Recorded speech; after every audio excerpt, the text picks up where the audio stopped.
Deməli, belə bir Python sualına baxaq. Bu sual if və else aiddir. Deməli, deyir ki, klaviaturadan 13 ədədi daxil edilərsə, yəni burada 13 ədədi daxil edilərsə, cavab nə olar? Nə çap olunur? 2 dənə printimiz var. Baxaq görək hansı icra olunacaqdır.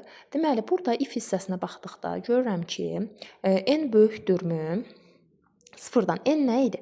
13 böyükdürmü 0-dan and 13-ün 2-yə bölünməsindən qalıq 0-a bərabərdirmi? 0-a. Deməli, and olanda bilirik ki, hər iki tərəf doğru olmalıdır. 13 0-dan böyükdürmü? Bəli. 13-ün 2-yə bölünməsindən alınan qalıq 0-dırmı? Xeyr. 13-ün 2-yə bölünməsindən alınan qalıq məlumat ki, 1-dir. 6 tam hissə olacaqsa, 1 də qalıq olasıdır.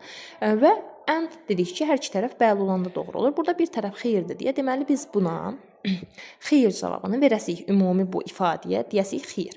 If-ə mən xeyir dedimsə, keçirəm else hissəsinə. Daha buradakı printi icra etmirəm. Burada deyir ki, n, yəni 13 vur 2. 13 vur 2 də məlum məsələdir ki, 26 cavabını bizə vermiş olur.